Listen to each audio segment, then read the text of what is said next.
What's up, y'all? Welcome back to the show. Today we doing something a little bit different. Um, I don't know if you guys know, I am Ethiopian, born and raised in DMV, Virginia specifically. Um, and you know, something I've noticed growing up in America is, you know, the amount of Ethiopians that have been around in the community. And there's pros and cons to being absorbed by an endless community that is from the same place as you, but they all want different things and they all see the world differently. So, you know, I see this video. What's the podcast name? The podcast And so name? I kind of, Life Talk Podcast. I guess it's an Ethiopian podcast where the younger generation speaks to the older generation. And basically, they put their perspective and basically talk to the older people about how life was going on for them growing up. So let's watch this, and I'm gonna see if I can put some perspective into it. grew into hating being not only an immigrant myself, but like not being white. That was the thing I struggled with, actually, was not being white. Which is crazy because it's like, okay, like, All right, welcome to Life Talk. This is a podcast. And our goal is to highlight and address issues that are impacting the youth and young adults within the Ethiopian and Eritrean community. So today we're going to be talking about identity crisis. What's it like being Ethiopian, Eritrean in the United States, and what are some solutions to help those listening who are struggling with their identity? And so we have Dr. Bezalim here. We have Senit, and my name is Robel. So welcome to Life Talk. And so I'd love to ask you guys, like, what's it like being Ethiopian and Eritrean, and how have you dealt with, or have you struggled with your identity at all? honestly, I think this is a really good topic. One, because a lot of us, or especially our parents, are immigrants here, and then some of us are also immigrants as well. So you kind of have to adapt to, especially being in a country like America where there's so many different races. The language is mostly English, whatever it is. I was born out of the country. I was born in Eritrea, and I came here when I was 4 years old. And I didn't really struggle much with my identity. I think it was kind of because I was always around people who were of my, were Eritrean, were Ethiopian. My parents were with me all the time growing up. It didn't really hit until I was in and I grew up in when I lived in Colorado, I grew up in a mostly Ethiopian and Eritrean church, even though like our leaders and our pastors were Ferenc, like white. But I mostly grew up around people who looked like me, even when I went to like diverse schools and whatever. But I remember when I moved to Maryland about 6 years ago, that's when I kind of started struggling with my identity within like, okay, now I kind of, all right, I see myself as Abasha, but I also like, there's something else, like a part of me that wants to like conform to everybody else. Especially like when I first moved to Maryland, I remember the first couple weeks, like, and then starting high school, I was more so like, no, there was actually one particular like moment in 8th grade, I remember, and I've told this to like Abigail and like other people, like my friends, but I remember I was like, it was recess and we were being called out of lunch. So like lunch was ending and we were going to our classes. And I remember this girl named Mena, who I'm still friends with to this day. She like asked me, she was like, oh, Sunny, it's like, are you Abasha? Because I was new to that school. And I like, in my head, I was like, okay, like I can answer yes, I can answer no. Like it's obvious that I'm Abasha. But I told her, I was like, no, I'm not. And I was like thinking back, it's like, are you serious? Like it's very obvious. You like, said you're not? yeah, I told her I'm not. Because like, I don't think at that time I realized that that was like the beginning of my identity crisis and like trying to figure out who I was. Even though I knew like in my head, it's obvious physically that like I'm Abasha, my parents are Abasha, I speak Amarinya, Tigrinya, whatever it is. I think a part of me was still rejecting that. And so I kind of grew into hating being not only an immigrant myself, but like not being white. That was the thing I struggled with actually, was not being white, which is crazy because it's like, okay, like why would you want to be white? But it's like that's kind of the standard that's people are held to, especially when it comes to beauty standards and all these things. So that's something I struggled with, and I was just thinking about this a lot when like you brought up the topic initially. I was like, okay, like this is good because this is something that I've struggled with. I know my friends have struggled with. It's a topic that I've. Yeah, okay. So, I don't know too much about the female perspective of how it was growing up Ethiopian in America. She says she's from Maryland. That's the next state over from Virginia, so, it seems like we were around the same people. Um, yeah, no, I never, seen, white people as the people to be. But again, I was born in America though. She came from Ethiopia. So it's a different perspective. Brought up during discussions over like food and like whatever. Like I think it's really important, and I'm glad that we're able to discuss this today. Wow, that's incredible. Amazing, interesting. But especially, here in the DMV area where there is a lot of Ethiopian and Eritreans, close to 500,000. And 500,000 Ethiopians and Eritreans just in the DMV. That's stupid. That's crazy. I've moved here 4 years ago, and I've got the privilege, to really, spend some time with the young and the young adults. That some of them are born and raised and grown up here. Some have moved when they were very, very, very, in 5 years old, 6 years, 7 years old, when they're just, children. So there is a lot of struggle, because they're living in two different worlds. When they go home, they're Ethiopian, they speak Amharic. That's most of their parents might not speak English, well. And when they go out, to their schools, their friends could be African American, white. Especially those who live in a predominantly white, or maybe predominantly African American, where there is a mix up. Especially those young and young adults struggle a lot with their identity. What am I? I'm Ethiopian, Eritrean. I'm white American. African American. So this is something that really impacted our community so much. So it really was speaking. How about you, Robert? How was your experience? You've been grown up here, raised here. Yeah, you were born here, right? Yeah, I was born here. So I grew up. By the way, this is being recorded in Silver Spring, Maryland. Yeah. So shout out to the DMV.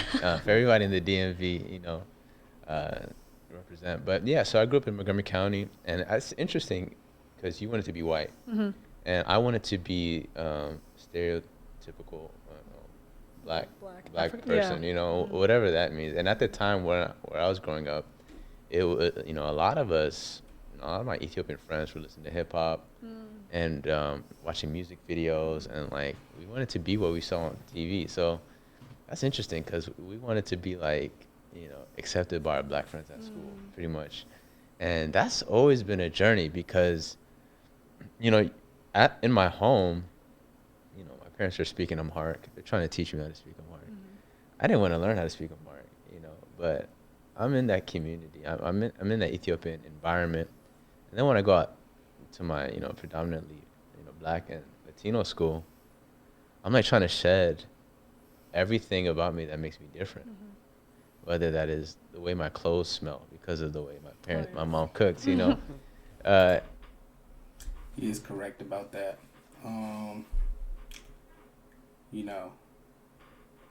I wouldn't say, from a third perspective again, I wouldn't say I was trying to act black, but rap music definitely did have an influence in the younger generation, in my generation. And, if you're born in America, you have no previous, engagement with your culture, your history of your culture. You know, you're going to American schools from the beginning. So obviously, you are gravitated more towards the American side. It is not a big deal. It is, you know, it is natural. It is normal to be like that, to be like him as an Ethiopian male. It is very normal. Now I can already see as he grew into himself, he is more comfortable being Ethiopian. But that's not to say from the beginning that he wasn't always comfortable with being Ethiopian. You know? And obviously, you know, when you first meet someone when you're a kid, there should be no reason, at least from a guy perspective, that I would be like, I'm not Ethiopian. So I say, like, as long as you wasn't really hiding it as a kid, that don't count as an identity crisis. Because as long as a person was to come up to you and ask you where you're from, and you were like, I'm Ethiopian, it don't matter how you acted, because that's you being an American child. So you're not supposed to come out the womb 5th, 6th grade, start singing Ethiopian music and, you know, church songs and everything. That doesn't come unless you learn in the future, you know. And so it's just awkward, you know. And so I really struggled with that. There was this one memory I had with I was maybe 11, and I was with two of my friends at the time, and we're hanging out in our neighborhood. We're playing basketball, and I'm talking what I think is, normally, and then my friend says, "Why are you talking so white?" Yeah. He says, "Why are you talking so white?" And I go, "What are you talking about?" Right. Like, I'm just talking. And he's like, "No, you gotta talk black, man. You gotta talk." And I'm looking at him like, "You're Ethiopian. What are you talking about?" Like, I ain't gonna lie, I was probably one of them kids back in the day that was like, I wasn't like, you gotta talk black, but I'm not speaking white. Even to this day, bro, like, I don't know how to speak white. I mean, I can speak white if I need to. I feel like that's another thing about Ethiopians that people don't know. They can code switch like a motherfucker. If they get in that room with them white people, they know how to turn it on. But as soon as they're with their friends, you know, that's when you see the real them. Whether they might be talking white or they might be speaking black, you know? and I remember that just confused me. And I thought maybe I need to change the way I talk. You know, maybe I'm not doing this thing right. You know, maybe I'm not performing well enough. You know, and so I remember that was the first time I felt confused. Like, how am I supposed to act? I don't know. And so, yeah, it's been Especially, interesting. you know, where I see here, you know, growing up, as you said, you know, in a predominantly maybe white American or maybe predominantly, you know, African American or maybe predominantly Latinos. That's where when you are mixed and living around your own community or with a mixed type of community, some of this helps a lot, you know, with identity. But you know, especially when you're born here, raised here, grown ups, and some of the youth that I talk with, young guys I talk with, in high school especially, you know, people start to feel different, you know, start to be rejected by their friends, you know, they grow up with, could be white American, could be African American, but when they grow up and go to high school, I don't know, maybe in college, you know, they start to feel that sense of being rejected, not being included, not being embraced, and being told that you're not part of us. You are not one with us, you know. So that spirit, that spirit of being excluded, you know, feeling and believing that you're part of the community, and grown up, and some of them experience that spirit of rejection, and that's where they start to really experience this crisis of identity. So that have a lot of consequences. You know, we can talk about the impact that this have, you know, among the youth, the young adults, and I see a very huge impact. You know, so we can really talk about that too. You know, from what I see, and as I told you, I grew up, and spent most of my adult life, young, and adult life, in Ethiopia. So moving here, I have already there's a well-formed identity, when I moved here, but when I look at my community, especially the second, third generation, that hit me, where they be impacted. That sense of being rejected, not being impressed, creating a sense of heart, and they become more and more anxious. They feel resentful toward the society. They feel resentful toward this community, toward this nation. And that has impacted their emotional status, and makes them, anxious. Even, that have impacted their self-image, but also their image towards others, and creates a kind of, resentment, hate, and imagine the violence. The violence also could contribute to violence. As you see in this nation, violence is increasing a lot. Yeah, you could tie that with that sense of, that identity crisis, especially when there is, racist or xenophobic, prejudices that could worsen this too, and so the social environment too could contribute to that. So that affect their performance at school, that affect their performance in the workplace, and that affect their. They got a part 2. Welcome to Life Talk. This is a podcast where we discuss real-life issues within the young people in the Ethiopian and Eritrean community. In this conversation, we talked about the identity issues within our community. A lot of young people feel lost and unsure about who they are. And so we hope that you connect with this topic and you join us for more. There is a lot of struggle, because they're living in two different worlds. When they go home, they're Ethiopian, they speak Amharic. Most of their parents might not speak English, well. Those young adults struggle a lot with their identity. I'm Ethiopian, Eritrean,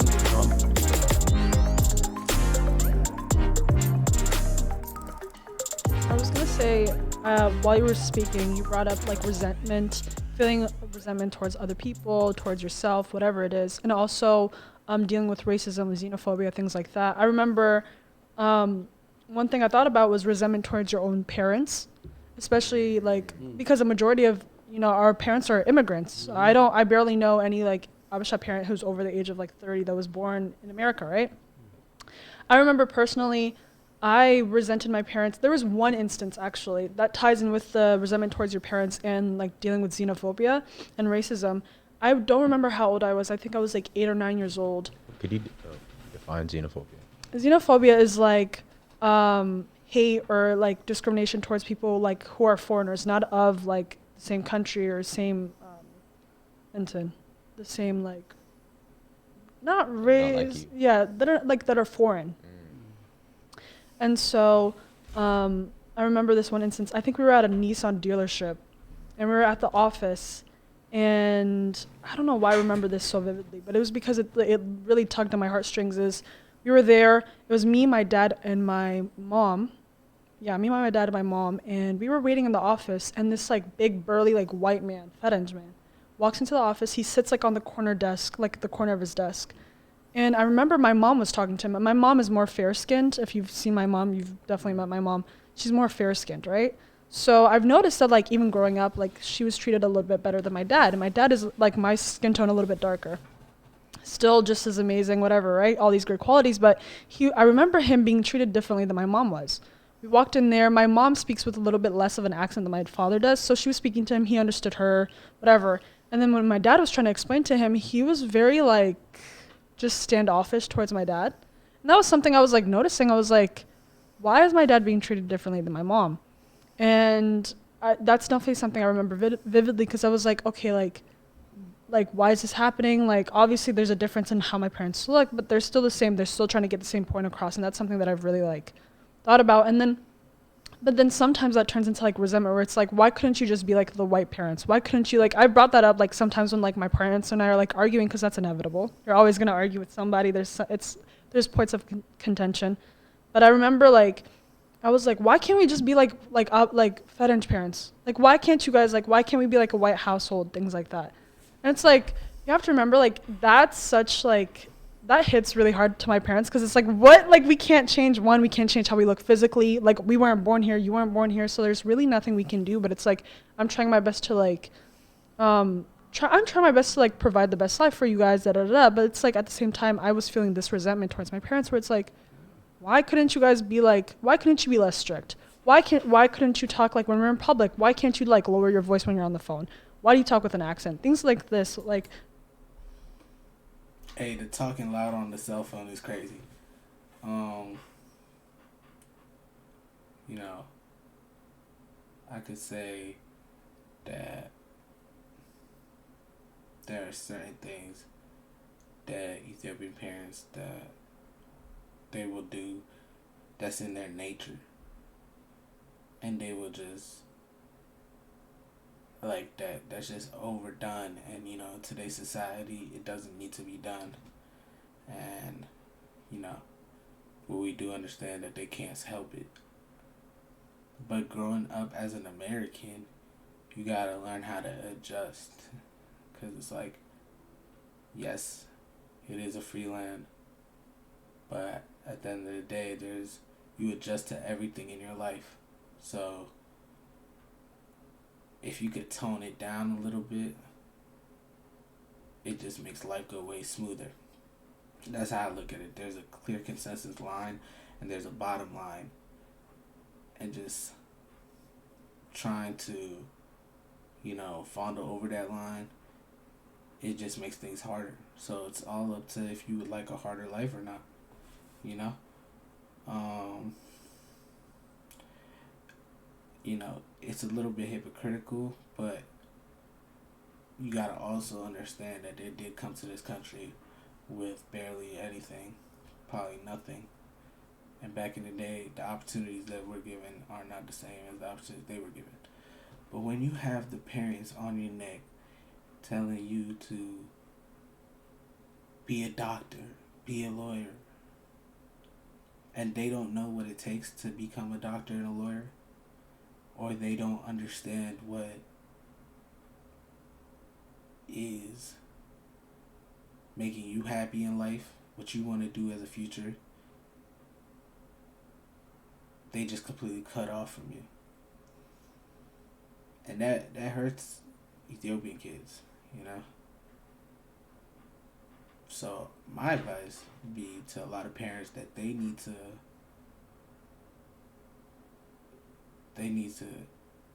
support their kids, whatever it is, whatever they want to do, because you're generating, at the age of 18, you're generating kids that are gonna start doing things behind your back, not listening, not feeling comfortable to talk to you about things. To this day, there are plenty of Ethiopian kids who just either go step by step what their parents are saying, or they're hiding stuff from their parents. And it really is hard. It crushes a person that, like, crushes me to hear that, you know, a lot of Ethiopian kids don't follow none of their dreams because of them thinking they're gonna let their parents down. And, you know, there's a fine age to it too. Like, between the ages of like 15 to ages 23, you know, that's a very important time where kids need to learn their true identity. And if you miss out during that time, if you're not paying attention to your child and you're not trying to support them and push them and make them succeed in what they want to do, not what you want to do as a parent, you know, if you're not doing those things, then your kid will not succeed in the future. you know? And I'm not even saying a kid doesn't want to be a doctor, lawyer, IT person, you know? I'm not saying they don't want to be that. But you got to really take the time to talk to your kid before he graduates high school, before he decides to go pay money in college, before he decides to get in debt and waste 4 or 5 years of his life or her life. Before they do that, you really need to sit down and speak to your kid instead of bossing them around and just worrying about them doing their chores and getting good grades. You gotta speak to them. And you gotta ask them, what do they really want out of life? I feel like a lot of parents, they be too wrapped up in trying to feed their kids, trying to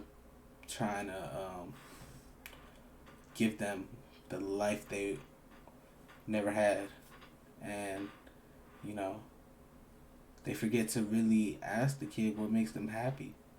What do they want to do? You know, they just tell them, go to college, figure it out. Go to college, do this, do that, do this. You know, so I think it's a lot to learn from this podcast and from a lot of Ethiopian parents. They need to learn. But let's see what she has to say. Now I understand. Now I'm more like, I'm compassionate when it comes to those things. Now I embrace my culture a lot more than I did when I was younger. That's definitely something that I've heard other people talk about, is resentment towards their parents for not acting like these, white picket fence like houses, like your stereotypical white family, like people who've been here their entire lives, who know how to like have this structure. And it's like, that's definitely something that could also apply to people outside of our culture, but because we are discussing within our community, that's something that I think is really important. Saying that you raise a very nice point. Yeah, for sure. I think 2 weeks ago we had this repairs of the Bracknell summit, Yeah. and we have you remember we have a lunch at Dr. Muski's house, and she was saying, even asking forgiveness, from the generation, sorry, we Yeah. brought you here, yes, so that we can get a good education, you can get a good living standard, but understand this, yes, you're resentful towards us, you're angry towards us, but be understood. I'm born, raised as an Ethiopian, and I can't be. She said, I can't be like a suburban white mom or maybe an African American.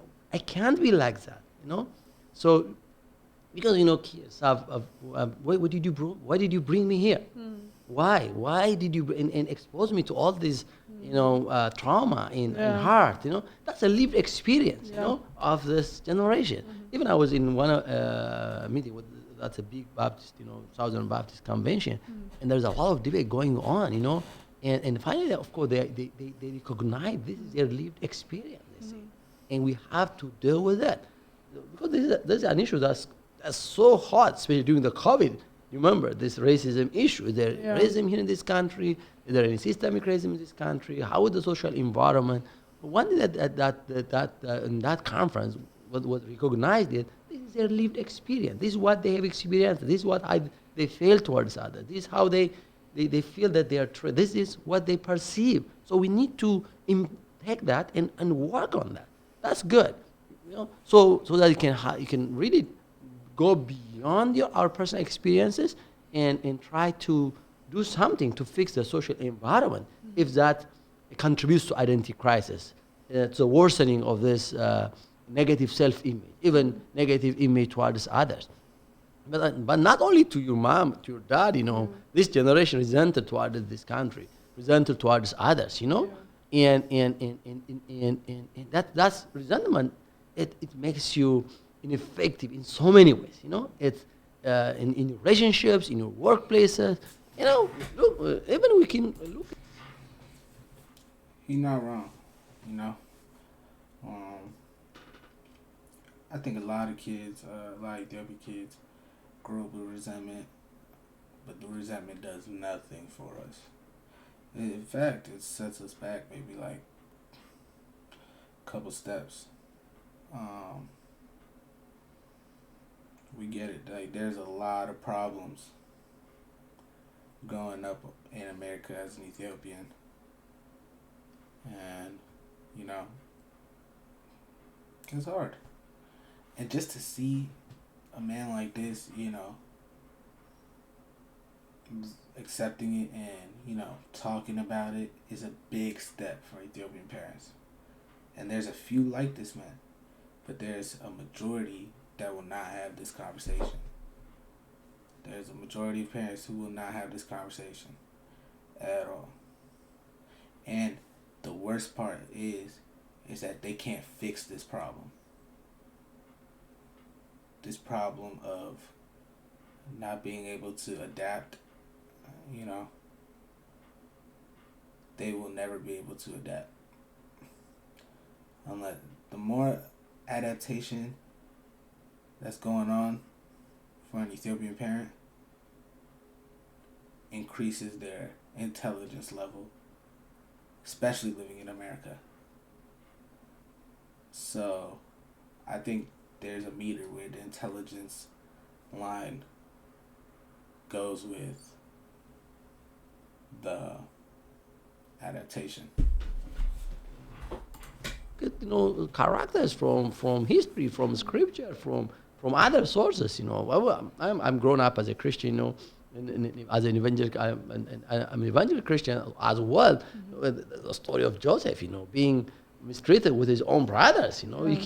It's not about being mistreated with white or African American, with other national, but this can happen with your own brother, with your own sister. And the most important thing is, how are you going to deal with it? How are you going over it? How did Joseph, handles that hard, mistreated, rejected, sold by his own brothers? Right. So, and we need to understand this is also, a human sin nature too. In that we can bring that issue as well. So that's a major issue, resentment toward this, your own mom and dad and your own community, and it goes to resentment toward this, the nation, white American, African American.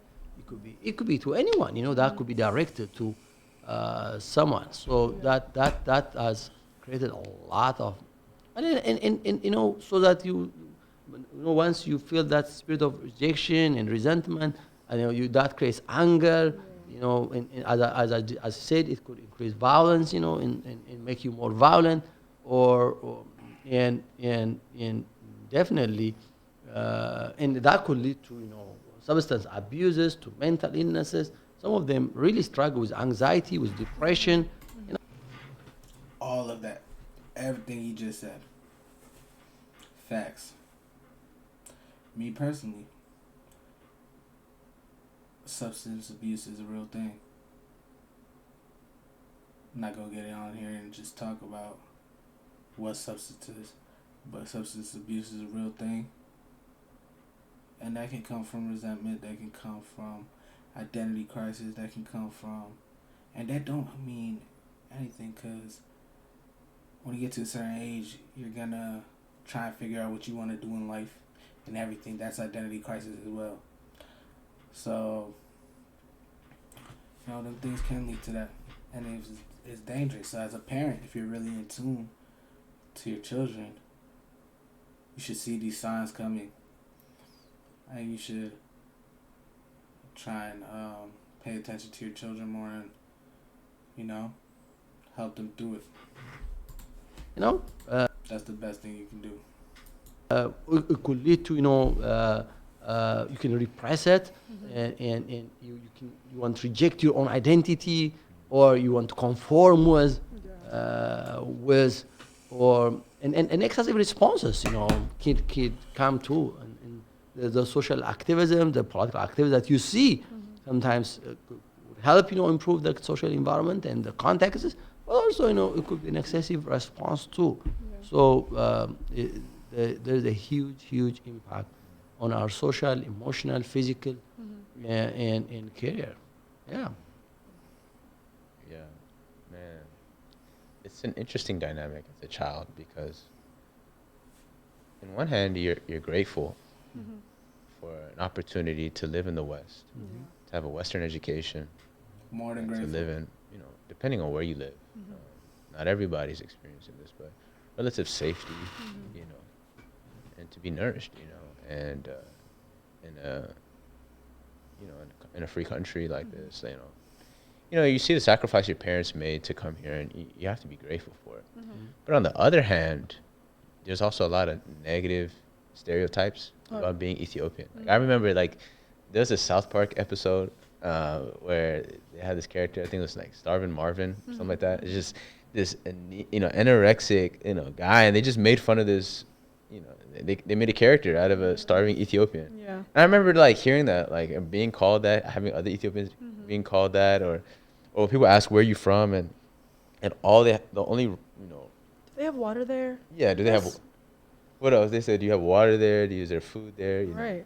war, and all they could think about is the negative stereotypes. So so I remember just personally, like, struggling to have pride in where I came from. Like, I was just like, I'm not Yeah. proud to be Ethiopian, man. Like, I'm just not. Like, I kind of wish I was something else, you know. And it wasn't until, like, actually took a trip to Ethiopia, like, for the first time. I was 20 years old. This was maybe 2015 or something like that.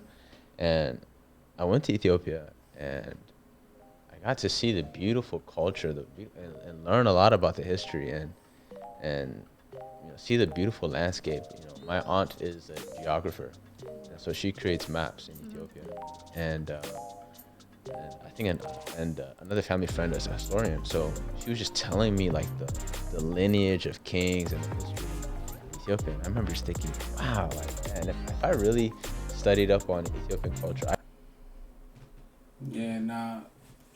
So, Ethiopia's history is beautiful. I think Ethiopians are beautiful. Life in Ethiopia is beautiful. Nowadays, I got people who I grew up with who want to go live there, go back. Kids who grew up in America, born and raised here, they want to go live over there. Me personally, I feel like I'm a little too accustomed. I have not yet gone to visit the homeland, but that is on my list very soon.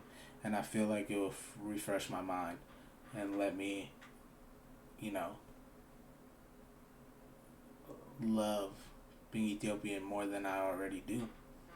You know, I'm at the age of 24 now, so all that crisis that they're speaking about has went away by now. You know, of course, there might be a little resentment here and there. Everybody lives with a little resentment, but you know, I definitely love my country, and you know, we learn to live on and adapt again. Yeah, man. So this was a great podcast. Can't wait to see what they got more in store. Life Talk, Ethiopian podcast, and you know, I can't wait to see it. But yeah, man. For all you Ethiopians that are struggling with your identity, just know it get better. Just know that you will find your identity, and don't be afraid to say who you are, man. Anybody don't fuck with you, man, fuck them. And that's literally how you gotta live by it. Because when you get older, those people are not gonna be there for you. So you better learn to live and learn, and don't be too attached to nobody. Don't let nobody tell you what you can and can't do. And just find your happiness, man. Find your happiness. But yeah, this was another great episode. I love this conversation, and I can't wait to talk about it more. For now, we're gonna get back with y'all. Y'all be easy, be safe, be out.